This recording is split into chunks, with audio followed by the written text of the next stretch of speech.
رحم اللہ من قرأ الفاتحہ. اچھا تھا چھوٹا والا، چھوٹا والا صحیح ہے. ہاں میرے خیال میں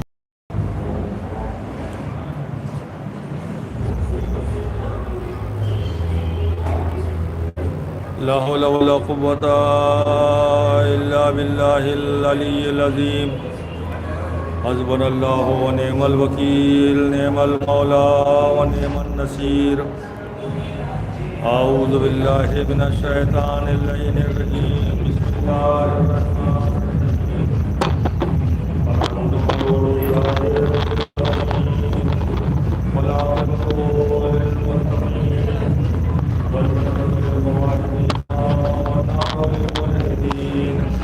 والصلاة والسلام على أشرف الأنبياء والمرسلين سيدنا وشفيعنا ونبينا مولانا بالقاسم محمد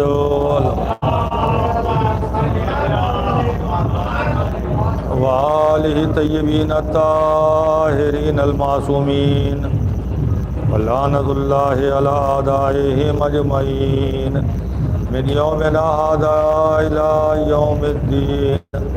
أما بعد فقد قال رسول الله صلى الله عليه وآله وسلم بسم الله الرحمن الرحيم. الفاطمة بضعة مني. صلوات بر محمد وآل محمد.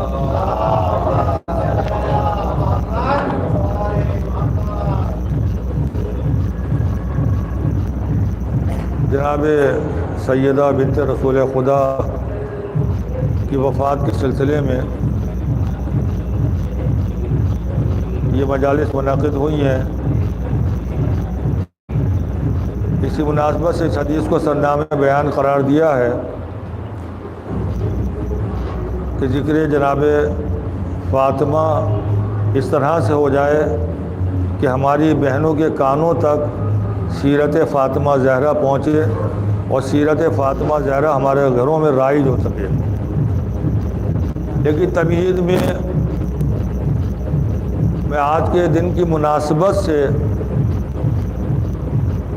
یہ کہنا چاہوں گا کہ جناب سیدہ کی ولادت سے پہلے یا حضور سرور کائنات کے اعلان رسالت سے پہلے عورت کی دنیا میں کوئی قیمت نہیں تھی، کوئی حیثیت نہیں تھی، کوئی عزت نہیں تھی، کوئی عظمت نہیں تھی، کوئی پہچان نہیں تھی.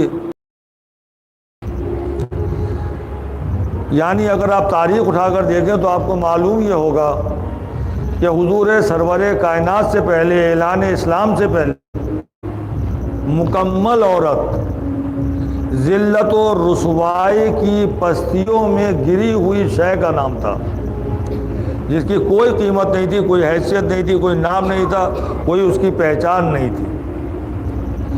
اسلام نے آنے کے بعد پوری کائنات پر نگاہ ڈالی اور جو شاید سب سے زیادہ پستیوں میں گری ہوئی تھی اسے ان پستیوں کے گڑھوں سے نکال کر بلند کیا، اور اتنا بلند کیا کہ عزت و عظمت کا آسمان بنا دیا. عورت کتنی پستیوں میں گری ہوئی تھی، اسلام نے اسے کتنا بلندی عطا کی. پہلے تو یہ بتائیں کہ میرا موضوع یہ ہے مکمل عورت. مکمل عورت کا مطلب یہ ہے کہ جب عورت دنیا میں قدم رکھتی ہے تو اسے بیٹی کہا جاتا ہے، اور جب وہ باپ کے گھر سے رخصت ہو کر شوہر کے گھر آتی ہے تو اسے بیوی کہا جاتا ہے، اور جب عورت کو معراج حاصل ہوتی ہے تو اس کو ماں کہا جاتا ہے. تو مکمل عورت کے 3 حصے ہیں: بحیثیت بیٹی، بحیثیت بیوی، بحیثیت ماں. مکمل عورت قبل اسلام پستی کی گہرائیوں میں گری ہوئی شے کا نام تھا، ذلت و رسوائی کی پستیوں میں گری ہوئی شے کا نام تھا. اسلام نے آنے کے بعد اسے پستیوں سے نکال کر بلند کیا، اور اتنا بلند کیا کہ عزت و عظمت کا آسمان بنا دیا.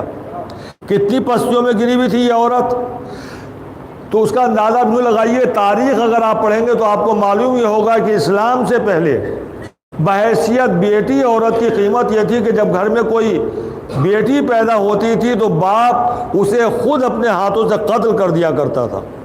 یعنی بیٹی کا وجود باپ کے لیے باعث ننگوار تھا. لہذا وہ اس کے وجود کو برداشت نہیں کر سکتا شرم و غیرت کی وجہ سے، لہذا وہ اپنے ہاتھوں سے اپنی بیٹی کو قتل کر دیا کرتا تھا۔ تاریخ میں اس کا طریقہ بھی لکھا ہوا ہے، 3 طریقے لکھے ہوئے ہیں۔ جب بیٹی پیدا ہوتی تھی تو باپ اپنے گھر سے بیوی سے اس بیٹی کو لے کر باہر جاتا تھا اور ایک گڑھا کھود کے زندہ بیٹی کو دفن کر دیا کرتا تھا۔ دوسرا طریقہ یہ تھا کہ بیٹی کو گود میں لے کے چولہے کے پاس آتا تھا اور چولہے کی گرم گرم راکھ اس کے حلق میں بھر دیا کرتا تھا، اس کا دم گھٹ جاتا تھا، جل جاتا تھا۔ اور تیسرا طریقہ تاریخ میں یہ لکھا ہے کہ گود میں لے کر اس کے سر پر ایک لوہے کے ہتھوڑے سے ضرب ماری جاتی تھی، جس کی وجہ سے وہ بیٹی مر جاتی تھی۔ تو 3 طریقوں سے بیٹی کو پیدا ہوتے ہی قتل کر دیا جاتا تھا۔ آج جب تاریخ میں کوئی محقق یہ واقعات پڑھتا ہے یا اپنے کانوں سے سنتا ہے تو آج کا نوجوان بے اختیار کہہ دیتا ہے کہ بڑے غیر مہذب لوگ تھے، غیر تعلیم یافتہ تھے۔ آج دور مہذب دور ہے، تعلیم یافتہ دور ہے، کیسے جاہل تھے جو بیٹی کو اپنے ہاتھوں سے قتل کر دیا کرتے تھے؟ بے اختیار کہتے ہیں، مگر میری سمجھ میں نہیں آتا کہ میں اس زمانے جاہلیت کو اچھا کہوں جسے ہم غیر مہذب کہتے ہیں، غیر تعلیم یافتہ کہتے ہیں، یا آج کے اس ترقی یافتہ دور کو زیادہ اچھا کہوں جسے ہم تعلیم یافتہ اور تہذیب یافتہ دور کہتے ہیں۔ دونوں میں فرق صرف اتنا ہے کہ کل بھی بیٹی قتل کی جاتی تھی اور آج بھی بیٹی قتل کی جاتی ہے، مگر دونوں میں فرق یہ ہے کل بیٹی کم سے کم پیدا ہو جاتی تھی، اس کے بعد قتل کیا جاتا تھا، اور آج بیٹی شکم مادر ہی میں جب الٹرا ساؤنڈ کے ذریعے سے یہ معلوم ہو جاتا ہے کہ پیدا ہونے والا بچہ بیٹا نہیں بلکہ بیٹی ہے تو شکم مادر ہی میں قتل کر دیا جاتا ہے۔ تو سوچو کل کے دور کو اچھا کہا جائے کہ کم سے کم بیٹی پیدا ہو جاتی تھی تب قتل کی جاتی تھی، یا آج اچھا کہو گے کہ پیدا ہونے سے پہلے ہی بیٹی کو قتل کر دیا جاتا ہے۔ سماعت پردے پر محمد والے محمد۔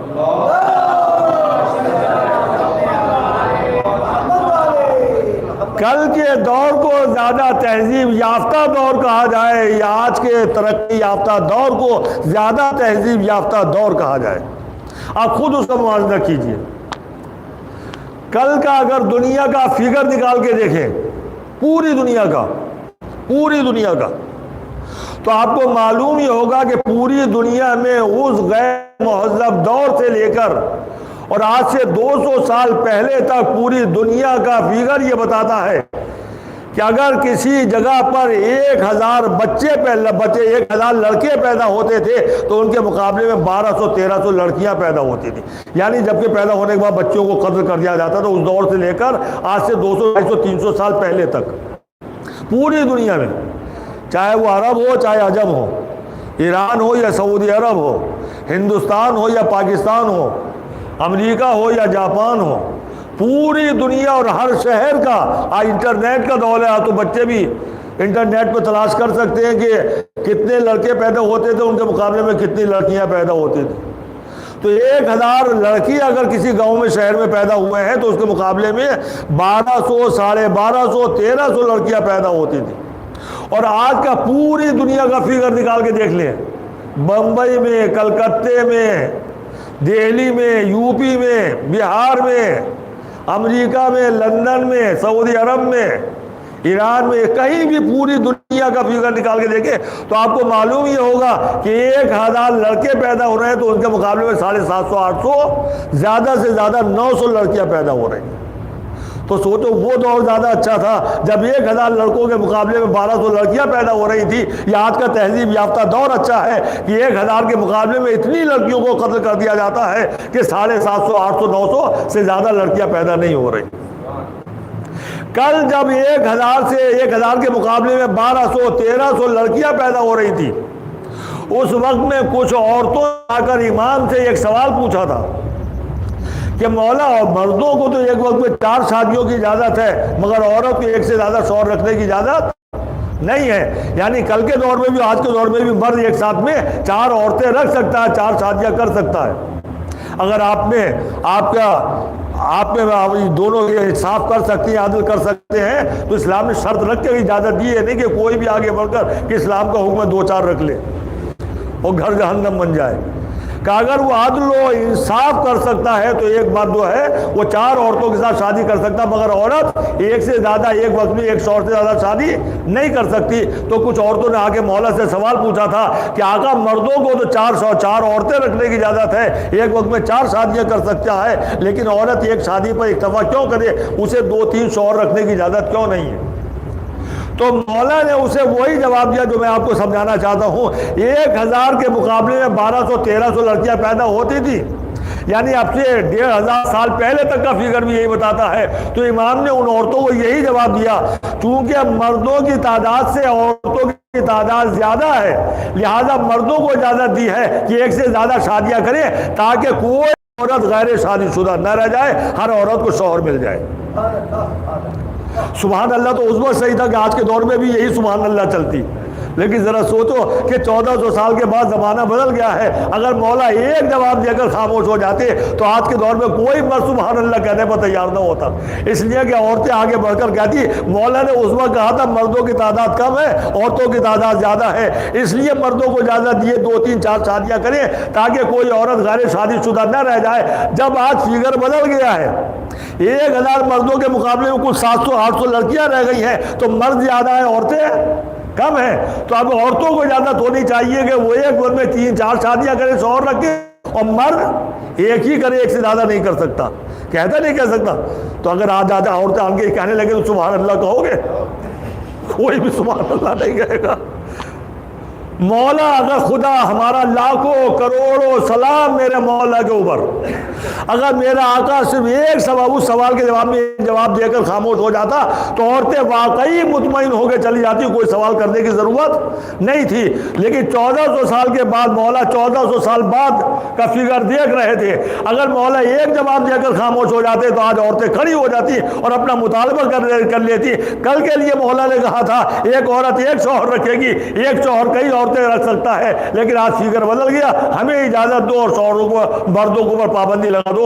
تو مولا نے ایک سوال کا جواب نہیں دیا بلکہ 2 جواب دیے۔ پہلا جواب یہ دیا عورتوں کی تعداد زیادہ ہے، مردوں کی تعداد کم ہے، اس لیے مردوں کو اجازت دی گئی ہے کہ ایک سے زیادہ شادیاں کریں تاکہ کوئی عورت غیر شادی شدہ نہ رہ جائے۔ اور دوسرا جواب یہ دیا کہ عورت ایک سے زیادہ شوہر نہیں رکھ سکتی ہے۔ کیوں نہیں رکھ سکتی ہے؟ کہا تاکہ حسب و نسب کا پتہ چلتا رہے۔ اگر ایک شوہر سے زیادہ رکھے گی اور بچہ پیدا ہوگا تو پتہ کیسے چلے گا کہ اس کا اصلی باپ کون ہے؟ لہذا اصلی باپوں کا پتہ چلتا رہے، اس لیے عورت ایک وقت میں ایک ہی شوہر رکھ سکتی ہے، مرد ایک سے زیادہ شادیاں کرے گی۔ سلامات پڑھنے پر محمد والے